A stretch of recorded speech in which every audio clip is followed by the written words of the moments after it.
할렐루야!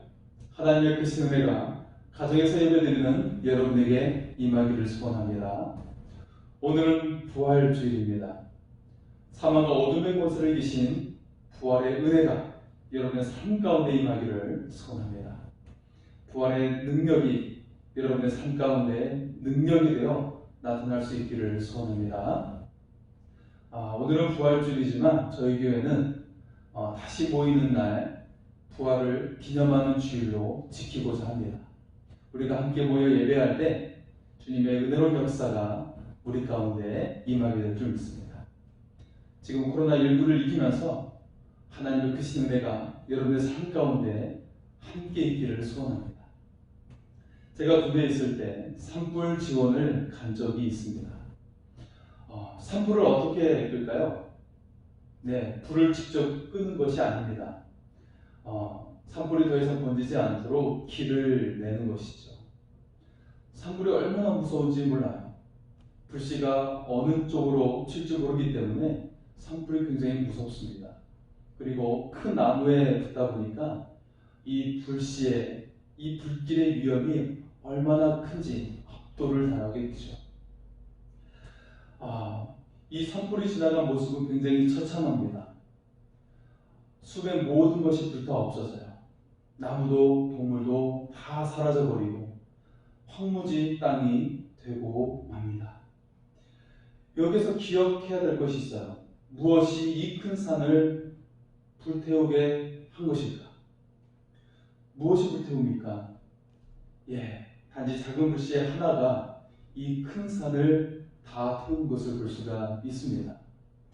하나의 불씨가 산의 모든 나무를 또 동물들을 다 사라지게 만들어 버립니다. 하나의 불씨가 모든 것을 황무지로 만들어 버립니다. 그와 반대되는 경우가 있어요.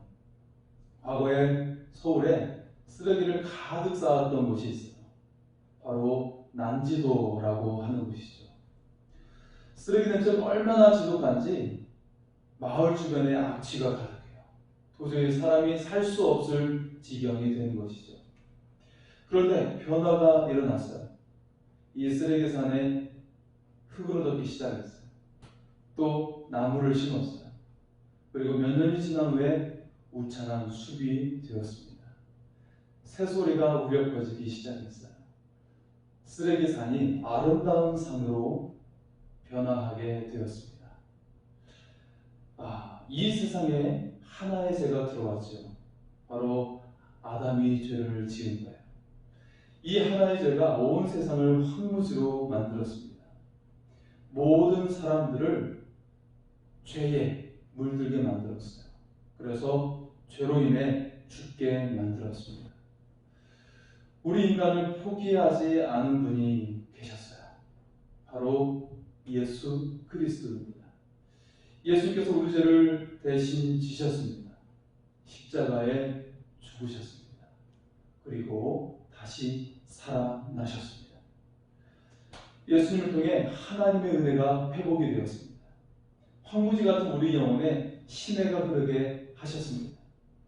숲이 생기고 새들이 노래하는 옥토가 되게 하셨습니다. 생명 안에서 왕노릇하게 하셨습니다. 오늘 말씀의 제목은 생명 안에서 왕노릇하리라 라는 말씀입니다. 여러분, 지금까지 황무지와 같은 삶을 사셨습니까? 생기가 없는 삶을 살아오셨습니까? 오늘 여러분의 삶에 부활의 능력이 임하기를 소원합니다. 생명 안에서 왕노릇하는 은혜가 임하기를 소원합니다. 오늘 본문의 대조를 이루는 대상이 등장하고 있어요. 곧 아담과 예수 그리스도입니다. 12절을 보겠습니다. 그러므로 한 사람으로 말미암아 죄가 세상에 들어오고 죄로 말미암아 사망이 들어왔나니 이와 같이 모든 사람이 죄를 지었으므로 사망이 모든 사람에게 이르렀느니라. 아담이 불순종했어요. 실패했어요. 하나의 불씨가 황무지로 만들게 했어요. 마찬가지로 아담 한 사람의 죄로 모든 사람이 죄인이 된 것입니다. 사망이 왕노릇하게 되었습니다. 그러나 예수님은 순종했습니다. 성공했습니다. 생명을 불어넣었습니다.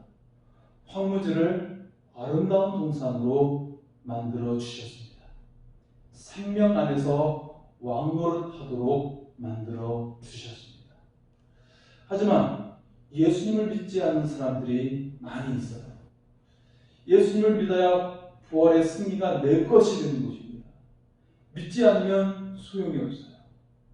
이처럼 예수님을 믿지 않는 사람은 어떤 상태일까요? 14절은 말씀합니다. 그러나 아담으로부터 모세까지 아담의 범죄와 같은 죄를 짓지 아니한 자들까지 사망이 왕노릇하였나니 아담은 오실 자의 모형이라. 우선 아담이 오실 자의 모형이라고 말씀하고 있어요. 이것은 인류의 대표가 된다는 것이죠. 아담이 모든 사람의 조상이죠. 모든 사람의 대표가 되었어요. 모든 인간의 생명과 죽음을 결정짓는 그런 대표자가 되고 말았습니다. 그리고 그 결과는 죽음이었습니다. 예수님도 아담처럼 인류의 대표로 오셨습니다. 그 결과는 우리에게 생명을 주셨습니다. 여러분, 한국 사람들이 가장 관심 갖는 경기가 있어요. 가장 관심 갖는 축구 경기가 있는데요. 그것은 바로 한일전이죠. 여기에는 일제침략의 역사와 관련이 있죠. 한국 사람들은 한일전 축구 경기가 있으면 마치 독립운동가가 있는 것처럼 열심히 응원을 하는 것을 볼 수가 있어요. 자, 그래서 어떻게 되나요? 상대편 국가대표 선수가 이기면 우리나라 모든 국민이 패배하게 되는 것이에요.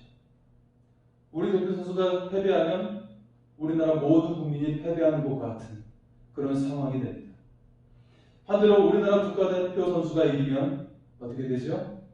우리나라 모든 국민이 이기는 것입니다. 이것이 바로 대표성의 원리입니다. 아담 한 사람이 패배해서 모든 인류가 패배했어요. 모두 다 죄인이 되었어요. 하나의 불씨가 산을 다 태워버렸어요. 마찬가지로 아담 한 사람의 죄가 우리 모두의 모든 사람이 죄인이 되게 한 것입니다. 이와 같은 상태를 성경은 어떻게 말하고 있습니까? 사망이 왕노릇 하였다고 말하고 있습니다. 사망이 우리를 지배하고 있다는 것이에요. 패배했어요. 다스림을 받고 있어요. 노예 상태로 만들었어요. 우리가 사망의 상태라고 말하고 있습니다. 이 사망의 상태를 세 가지로 말할 수가 있습니다. 첫째는 영적인 사망을 말합니다. 먼저 우리의 영혼이 하나님과 단절이 된 것이에요. 하나님의 은혜가 끊어진 것입니다. 여러분, 행복하기를 바라죠. 사람답게 살기를 바라죠. 풍성하게 살기를 바라죠. 그러기 위해서는 하나님의 은혜가 절대적으로 필요합니다. 하나님의 은혜의 단절이 바로 영적 사망으로 나타나게 된 것입니다. 두 번째는 영적인 사망입니다. 영혼이 죽으면 육적으로도 죽게 돼요. 하나님과 단절이 되면 우리의 육체도 힘을 잃게 되는 거예요. 하나님의 계획은 우리가 영원히 사는 것이었어요. 그래서 에덴 동산에 생명나무도 주었어요. 하나님의 동산에서 우리가 영원히 살기를 원하셨어요. 그러나 영적으로 죽게 되자 육적으로도 죽게 되었어요. 질병이 생겨요. 우리가 계속 후퇴하게 되는 거예요. 늙어지게 되는 것이에요. 서서히 육체가 죽게 되었습니다. 자, 그리고 세 번째는 영원한 저주의 상태에 놓이게 되었습니다. 인간에게 사망이 왕노릇하게 되었어요. 이것은 우리의 삶을 영원한 저주의 상태로 만들어 버린 것입니다. 우리는 원래 하나님의 형상으로 만들어졌어요. 천사보다 뛰어난 존재로 만들어 주셨어요. 그런데 죄를 짓게 되었어요. 사망이 왕노릇하게 되었어요. 영생을 잃게 되었어요. 천사는커녕 만물의 노예가 되고 말았어요. 자연과 동물을 숭배하는 연약한 존재가 되었어요. 두려움에 사로잡힌 존재가 되었어요. 영생이 파괴되니까 내일 일을 두려워하는 존재가 되었어요. 영원한 저주 아래 있게 되었습니다. 지금 코로나19로 인해 어렵습니다. 하지만 인간이 멈추자 좋아지는 것들이 생겨나기도 했어요. 공기가 맑아졌고요. 바다와 강이 맑아졌어요. 물고기가 돌아오고 있어요. 거북이가 해변가로 돌아와서 많은 알을 낳고 있어요. 자연이 회복되고 있습니다. 인간의 욕심이 멈추니까 생명이 회복되고 있습니다. 인간의 죄가 멈출 때 은혜가 회복되고 있습니다. 그러나 우리 죄를 스스로 해결할 수가 없어요. 세계적인 축구 선수 호나우지뉴가 감옥에 있었죠. 그런데 며칠 전에 보석금으로 풀려날 수 있게 되었습니다. 감옥에 갇힌 죄인이 스스로 풀려날 수가 없어요.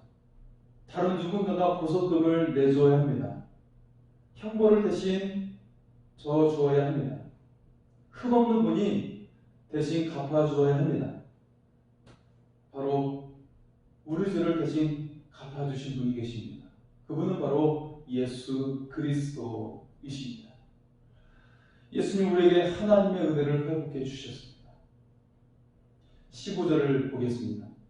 그러나 이 은사는 그 범죄와 같이 아니하니 곧 한 사람의 범죄를 인하여 많은 사람이 죽었으니 더욱 하나님의 은혜와 또한 한 사람 예수 그리스도의 은혜로 말미암은 선물은 많은 사람에게 넘쳐느니라. 하나님과 단절이 되면 비참합니다. 모든 생명의 조건이 끊기기 때문입니다. 물, 비, 그리고 우리에게 빛을 비춰주는 것, 영양분, 모든 것들이 끊기게 됩니다. 하나님은 모든 생명의 근원이시기 때문입니다. 우리가 비참해진 것은 하나님의 은혜가 단절되었기 때문입니다. 삶에 열매가 없어요. 인간관계도 깨져 있어요. 삶엔 근심과 고통뿐입니다. 여러분, 크리스마스 때 선물 교환을 하게 되죠. 여러분, 어떤 선물을 원하십니까? 하나님 우리에게 선물을 내려주셨습니다. 온 인류에게 선물이 내려왔습니다. 그것은 바로 예수 그리스도입니다. 우리 주님 모든 것을 다 가지신 분이십니다. 모든 좋은 것을 다 가지신 분이세요. 우리에게 행복을 주십니다. 꿈과 비전을 주십니다. 생명을 주십니다. 하나님 나라의 백성이 되게 하십니다. 무엇보다 하나님의 자녀가 되게 하십니다. 하나님의 형상을 회복하게 하십니다. 우리는 질문을 할 거예요. 어떻게 하나님의 아들이 그 예수님께서 우리를 구원할 수 있나요? 네, 우리를 구원하고도 충분히 남습니다. 하나님의 아들이란 의미가 무엇인가요?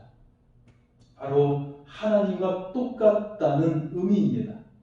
하나님께서 하신 일을 똑같이 하실 수 있습니다.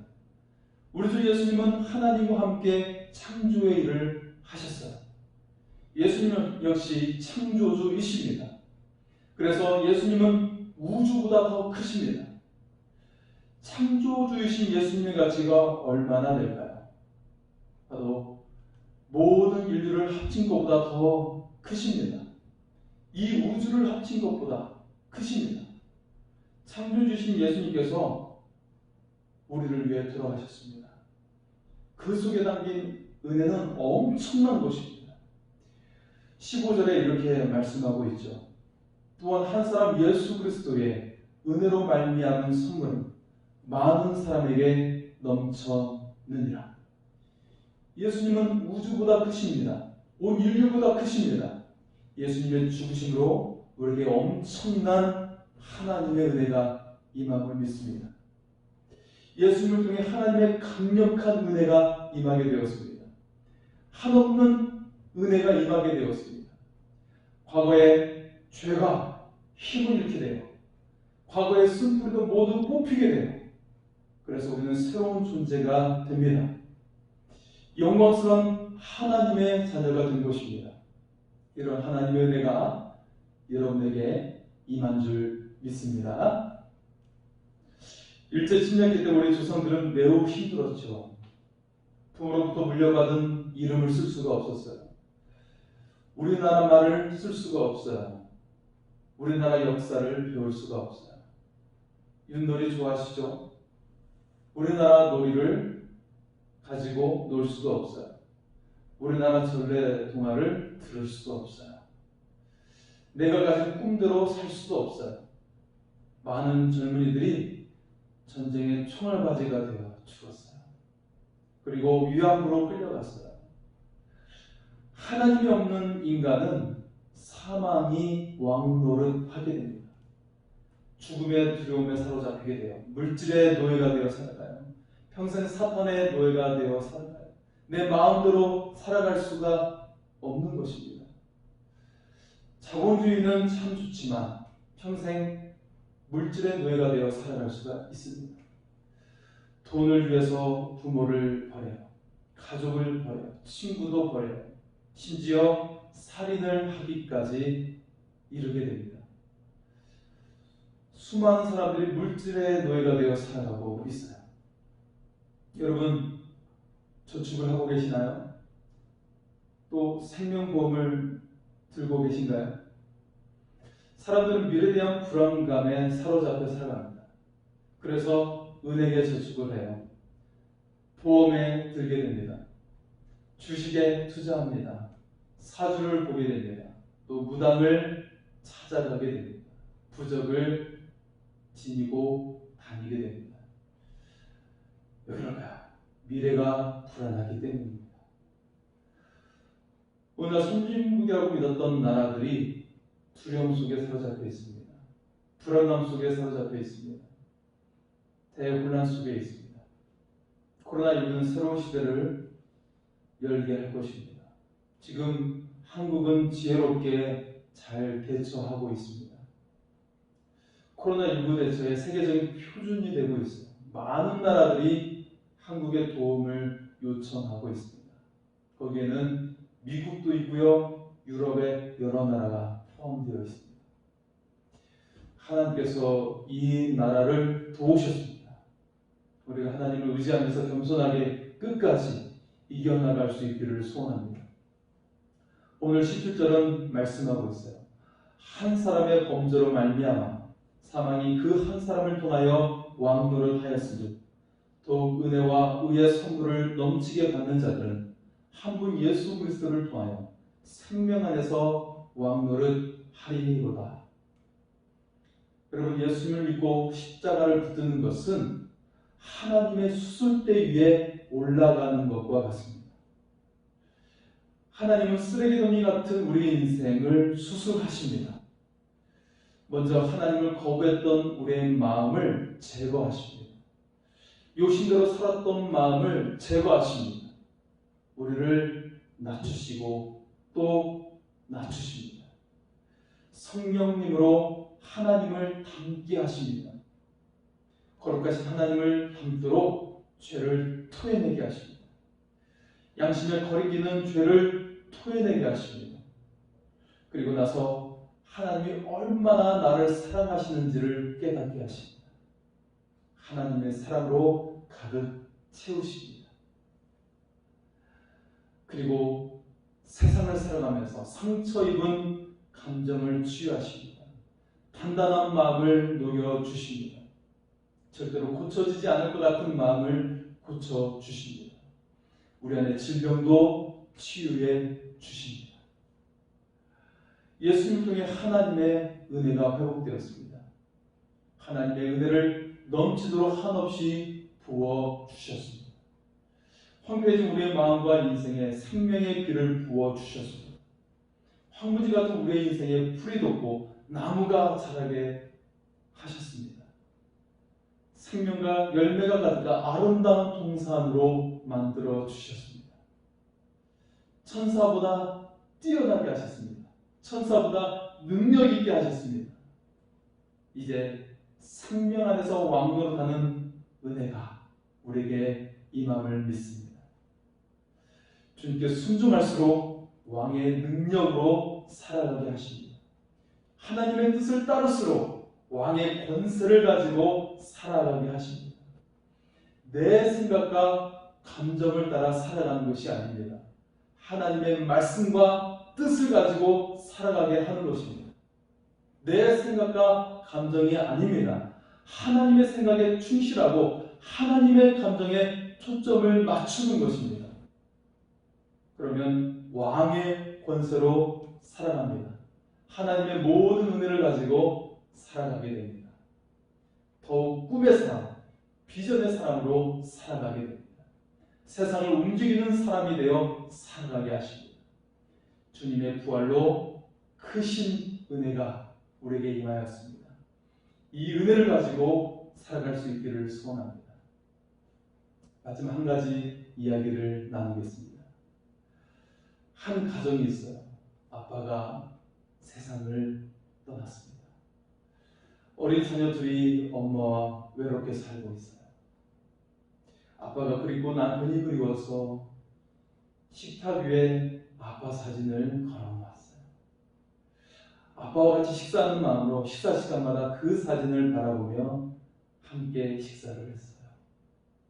엄마도 식사할 때마다 그 사진을 바라보고 남모르게 눈물을 훔칠 때가 한두 번이 아니었어요. 하루는 식사를 하려던 아이가 엄마에게 말했어요. 엄마, 아빠가 저 사진첩에만 있지 말고 그 사진에서 나와서 우리와 함께 식사를 했으면 좋겠다.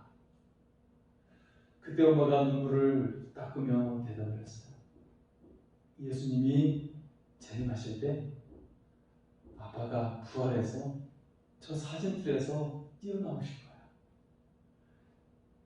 이 말을 하고 온 가족이 다시 울었어요. 다시 꼭 볼 수 있다는 소망과 평안이 찾아왔기 때문이었어요. 여러분에게 부활의 소망이 있기를 바랍니다. 부활의 은혜가 가득하기를 소원합니다. 지금 부활의 주님은 여러분과 함께 하십니다. 여러분을 생명 안에서 왕노릇하게 하십니다. 더 이상 황폐해진 인생이 아닙니다. 쓴뿌리가 가득한 인생이 아닙니다. 이제는 생명력으로 가득한 인생이 되었습니다. 하나님의 모든 은혜가 임하는 인생이 되었습니다. 부활의 능력이 함께 있기를 소원합니다. 생명 안에서 왕노릇하는 여러분의 인생이 되기를 소원합니다. 기도하시겠습니다. 살아계신 주 하나님, 우리 가운데 부활하신 주님을 찬양합니다. 사망과 어둠의 권세를 이기신 주님을 찬양합니다. 지금은 우리도 여러가지 아버지의 삶의 어려움을 인하여서 아버지의 마음이 답답하고 아버지의 힘겨워할 때가 많이 있습니다. 그리고 여러가지 인생의 문제로 말미암아 염려하고 걱정하며 살아갈 때가 많이 있습니다. 하지만 우리 안에 부활의 능력으로 가득하게 하여 주시옵소서. 부활의 소망으로 가득하게 하여 주시옵소서. 그래서 우리의 모든 염려와 근심과 걱정을 버리게 하여 주시옵소서. 우리 주님의 십자가 앞에 다 맡기게 하여 주시옵소서. 우리의 모든 짐을 주님께서 주셨사오니 그 모든 짐들을 십자가에 내려놓게 하여 주시고 우리는 주의 부활의 능력 가운데 살게 하여 주시옵소서. 모든 어둠의 권세를 이기게 하여 주시고 모든 죽음의 권세를 이기며 살게 하여 주시옵소서. 그래서 우리가 생명 안에서 왕노릇하며 살게 하여 주시옵소서. 하나님의 모든 은혜를 받으며 살게 하여 주시옵소서. 하나님의 자녀의 권세를 가지고 담대히 살게 하여 주시옵소서. 모든 연약한 질병도 떠나갈지어다. 모든 두려움이 사라질지어다. 오직 하나님의 은혜에 충만하심을 따라 살아가는 하나님의 영광스러운 자녀가 되어 살아가게 하여 주시옵소서. 이제는 우리 주 예수 그리스도의 은혜와 하나님 아버지의 극진하신 사랑과 성령님의 교통하심, 예수 그리스도의 부활의 능력으로 살아가게 하여 주시고 생명 안에서 왕노릇하여 하나님의 넘치는 은혜로 살아가도록 주의 성도들과 자녀들의 모든 삶 위에 질병과 맞서 싸우는 이 나라와 백성들을 위해 지구촌의 모든 나라를 위해 이제와 영원토록 함께하여 주시기를 축원하옵나이다. 아멘.